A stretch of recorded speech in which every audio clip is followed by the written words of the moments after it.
Bau badan dapat menjadi mimpi buruk seseorang, tidak hanya mengganggu orang-orang di sekitar dan juga aktivitas saja, tapi juga dapat menurunkan rasa percaya diri. Tidak hanya pria, wanita juga dapat mengalami bau badan. Lantas, apa yang menyebabkan seseorang mengalami bau badan? Dan apakah bau badan dapat menjadi indikasi adanya gangguan kesehatan? Simak perbincangan Dr. Ekles dengan Dr. Ade Satya, spesialis penyakit dalam di segmen kali ini. Ya baik pemirsa, saya sudah bersama dengan Dr. Ade Satya, spesialis penyakit dalam. Apa kabar dokter? Luar biasa Dr. Ekles. Selalu sehat ya? Sehat selalu. Oke dokter, nah kali ini kita membahas mengenai bau badan. Nah ini menjadi momok bagi mungkin masyarakat yang mengalaminya ataupun yang tidak sadar. Mengganggu dia sendiri ataupun mengganggu lingkungan sekitar. Nah bau badan ini menjadi konteks yang menarik dokter, apa sih sebabnya? Jadi bau badan itu memang menjadi momok ya dalam keseharian kita ya. Seringkali kita mendapatkan keluhan ya dari lingkungan sekitar kita ya. Jadi bau badan itu sebenarnya merupakan salah satu bagian dari tubuh gitu ya. Namun dia menjadi bau yang tidak sedap ketika sudah berlebihan gitu, sudah berinteraksi dengan suatu gangguan pada tubuh itu sendiri gitu, baik secara internal ataupun secara eksternal gitu ya. Jadi secara umumnya, secara fisiologis memang tubuh itu akan mengeluarkan keringat karena adalah fungsi normal gitu. Oke, berarti berasal dari keringat? Betul, awalnya dari keringat itu sendiri gitu. Jadi dari keringat itu sendiri ketika dia keluar, dia berinteraksi dengan bakteri yang ada di kulit. Bakteri di kulit itu kita ketahui kan ada yang bakteri yang normal, ada bakteri yang tidak normal. Ya. Nah, namun apabila pertumbuhan bakteri itu tidak seimbang atau dia menjadi menjadi lebih banyak gitu ya, dia akan mengganggu sekresi dari keringat itu sendiri sehingga menghasilkan bau yang tidak sedap. Itu yang akan menjadikan masalah ya, akhirnya jadi bau badan. Jadi berhubungan gitu, dengan keringat dan bakteri di dalam tubuh ya, atau di kulit ya? Di kulit, betul. Ya. Tapi apakah ada perbedaan laki-laki lebih bau badan atau dari wanita? Katanya karena laki-laki mungkin kegiatan lebih ekstrim atau bagaimana dokter? Iya betul dokter. Memang benar kalau laki-laki lebih banyak menghasilkan keringat ya. Hal ini berkaitan dengan fisiologis dalam badan seorang laki-laki berbeda dengan pada perempuan gitu ya. Jadi fungsi dari keringat itu kan untuk membuat suhu tubuh menjadi lebih rendah gitu atau lebih normal gitu ya. Contohnya pada saat kita syuting ini gitu ya, misalnya udara panas seperti ini kan kita akan otomatis mengeluarkan keringat secara normal gitu ya. Nah pada wanita itu dia mempunyai kontrol lebih tinggi daripada laki-laki sehingga otomatis laki-laki akan lebih banyak berkeringat gitu kan. Itu faktor pertama. Faktor kedua secara gen juga memang mempengaruhi gitu ya. Ketika seseorang memiliki komposisi lemak yang lebih banyak gitu ya. Dan kita ketahui distribusi lemak pada wanita itu lebih banyak sehingga dia lebih gampang untuk menahan panas di dalam badan atau menjaga regulasi suhu tubuhnya sehingga dia tidak gampang juga berkeringat. Itu juga mempengaruhi, itu secara genetiknya juga seperti itu. Jadi udah dari sananya begitu. Udah dari sononya, gitu ya. Jadi secara genetik pun berpengaruh ya. Untuk faktor yang lain ada lagi faktor eksternal. Faktor eksternal itu faktor yang didapat. Apa itu? Satu tadi sudah disebutkan, aktivitas.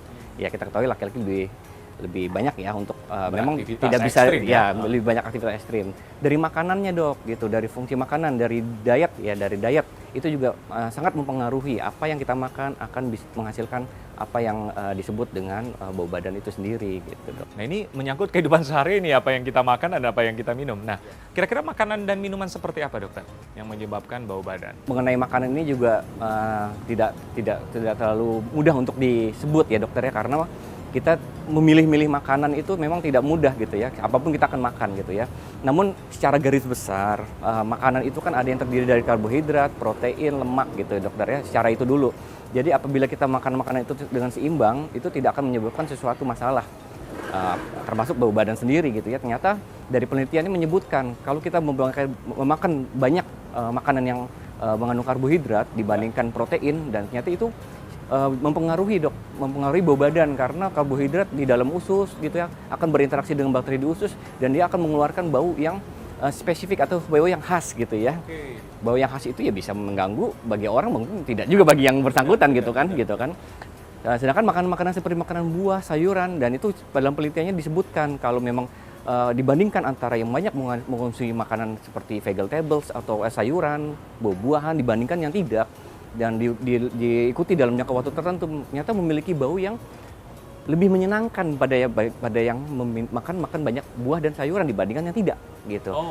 Nah, jadi dengan dasar itulah disebut bisa dibilang kalau memang makanan sangat mempengaruhi bau badan gitu ya, terutama sekali ada lagi makanan-makanan yang aromatik, artinya makanan yang memang menggunakan bau khas. Ya, belum dimakan pun sudah bau khas. Gitu. Contoh sederhana ya kan, bawang putih. Ya kan, kita ketahui bawang putih itu sendiri memiliki bau khas ya. Untuk orang yang senang ya tentu senang dia makan bawang putih kan.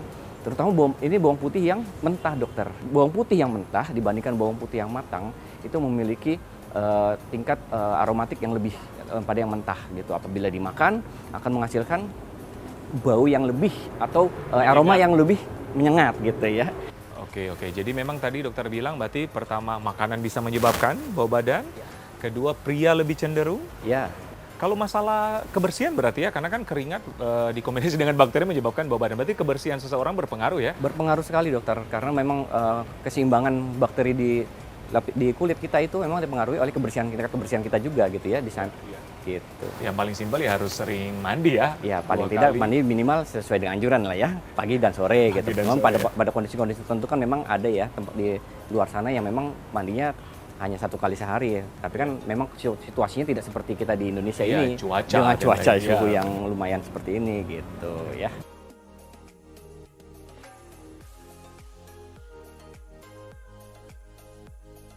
Nah, menarik banget mengenai bau badan ini, dokter. Nah, adakah penyakit tertentu yang gejalanya bau badan? Ada, dokter. Memang benar itu ya, karena memang beberapa penyakit itu mengeluarkan bau yang khas gitu, dokter ya. Dari penelitian itu, jadi penelitiannya itu diambil pada orang-orang yang sakit tersebut, dipelajari baunya seperti apa untuk mendiagnosis awal. Nah, jadi ada penyakit tertentu yang diagnosis awalnya ternyata dari bau dari badan. Bau itu gitu kan, dari klinisi itu akan melihat, oh ini baunya seperti ini. Makanya mungkin bisa dokter kita sering melihat ya, kok dokter ini tahu gitu ya. Mungkin ya karena itu, karena emang penelitiannya emang seperti itu, dan memang setelah dibuktikan secara pemeriksaan lain dan itu terbukti emang penyakitnya tersebut. Contohnya misalnya pada pasien dengan yang paling sering nih dokter ya, pasien diabetes mellitus gitu ya. Ya, kenapa? Karena kadar gula yang tinggi gitu ya, insulin yang rendah di dalam badan, sehingga badan itu memecah lemak di dalam badan. Nah, lemak di dalam badan itu menghasilkan aroma yang khas. Aroma apa? Aroma asam, dok. Disebutnya aseton gitu ya. Nah, baunya itu sangat khas, dan ketika kita sekali mencium bau itu, kita akan ingat selama seumur hidup tuh biasanya, dok gitu. Dan itu gampang sekali dikenali gitu. Ada lagi misalnya pada pasien dengan gangguan ginjal gitu ya.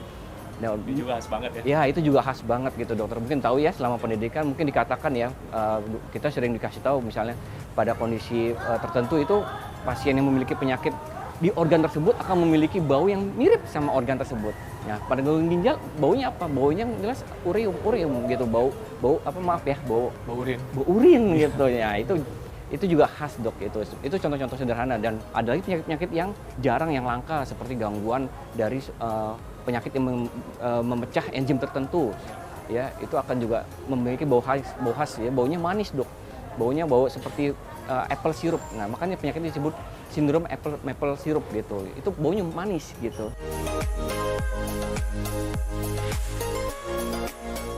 Oke, baik dokter Ade. Bagaimana sih tips untuk mencegah bau badan ini, dokter? Ya, dokter Ikhlas. Jadi untuk mencegah bau badan secara umum ya, kita tentu harus menjaga kebersihan gitu kan. Menjaga kebersihan badan gitu kan. Yang kedua harus menjaga apa yang kita makan gitu ya.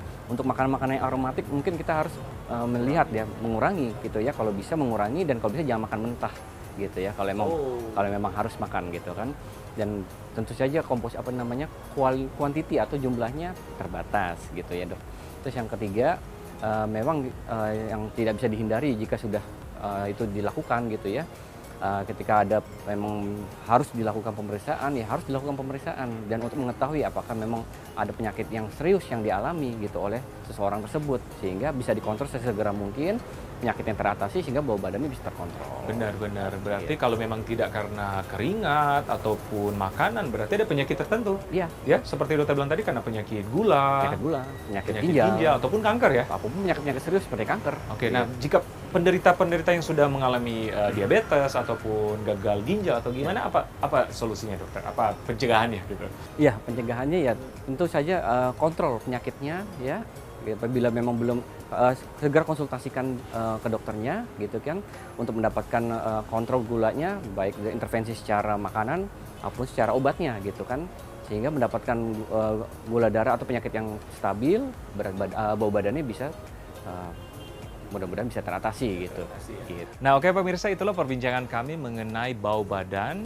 Jadi memang tindakan pencegahannya seperti tadi ya, jaga kebersihan dokter, mandi secara teratur, makanan juga harus dijaga, apalagi yang konteks bawang-bawangan ya. Ya, yang aromatik. Aromatik, dan bagi Anda yang memiliki penyakit-penyakit tertentu seperti gula, diabetes, ataupun penyakit ginjal, otomatis tindakan pencegahan dan kontrol secara teratur sangat diperlukan. Betul. Ya, terima kasih Dokter Ade. Sama-sama, Informasinya Dr. Ekles. sangat luar biasa. Oke pemirsa, saya Dr. Ekles bersama Dr. Ade Satya, spesialis penyakit dalam untuk Hidup Sehat Plus.